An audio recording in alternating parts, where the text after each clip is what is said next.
اعوذ باللہ من الشیطان الرجیم بسم اللہ الرحمن الرحیم۔ السلام علیکم، میں سید انتخاب حیدر کاظمی انتخاب وائی ٹی یوٹیوب چینل کے ذریعے سے آج آپ کو چمگادڑ کے بارے میں حضرت علی علیہ السلام کی کچھ معلومات پڑھ کے سناؤں گا۔ تمام حمد و ثنا کے لیے ہے جس کی معرفت کی حقیقت ظاہر کرنے سے وہ صاف عاجز ہے، اور اس کی عظمت و بلندی نے عقلوں کو روک دیا ہے جس سے وہ اس کی حد فرمان روائی تک پہنچنے کا کوئی راستہ نہیں پاتی۔ وہ اللہ اقتدار کا مالک ہے اور سراپا حق اور حق کا ظاہر کرنے والا ہے۔ وہ ان چیزوں سے بھی زیادہ اپنے کام پر ثابت و اشکار ہے جنہیں آنکھیں دیکھتی ہیں، عقلیں اس کی حد بندی کر کے اس تک نہیں پہنچ سکتی کہ وہ دوسروں سے مشابہ ہو جائے، اور نہ ہم اس کا اندازہ لگا سکتے ہیں کہ وہ کس چیز کی مانند ہو جائے۔ اس نے بغیر نمونہ مثال کے اور بغیر کسی مشیر کار کے مشورے کے اور بغیر کسی معاون کی امداد کے مخلوقات کو پیدا کیا۔ اس کے حکم سے مخلوق اپنے کمال کو پہنچ گئی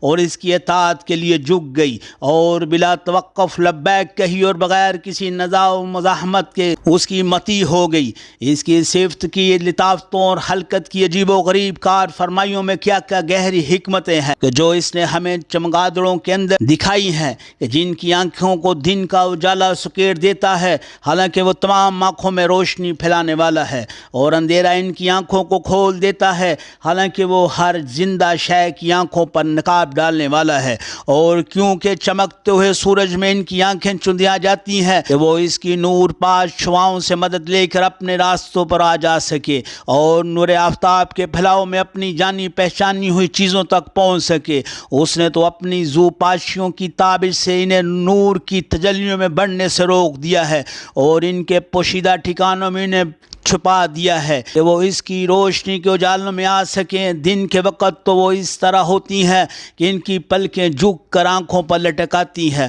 اور طریقے شب کو اپنا چراغ بنا کر رزق کے ڈھونڈنے میں اس کی مدد لیتی ہیں۔ رات کی تاریکیاں ان کی آنکھوں کو دیکھنے سے نہیں روکتی اور نہ اس کی گٹا ٹوپ اندھیریاں راہ پیماؤں سے باز رکھتی ہیں، مگر جب آفتاب اپنے چہرے سے نقاب ہٹاتا ہے اور دن کے اجالے ابھر آتے ہیں اور سورج کی کرنیں سو سمار کے سوراخ کے اندر تک پہنچ جاتی ہیں تو وہ اپنی پلکوں کو آنکھوں پر جھکا لیتی ہیں اور رات کی تاریکیوں میں جو معاش حاصل کی ہے اس پر اپنا وقت پورا کر لیتی ہیں۔ سبحان اللہ کہ جس نے رات ان کے کسب معاش کے لیے اور دن آرام و سکون کے لیے بنایا ہے، اور ان کے گوشت ہی سے ان کے پر بنائے ہیں، اور جب اڑنے کی ضرورت ہوتی ہے تو انہی پروں سے اونچا ہوتی ہیں۔ گویا کہ وہ کانوں کی لوئے ہیں کہ نہ ان میں پر و بال ہے اور نہ ہڈی، مگر تم ان کی رگوں کی جگہ کو دیکھو گے کہ ان کے نشان ظاہر ہیں، اور اس میں دو پر سے لگے ہوئے ہیں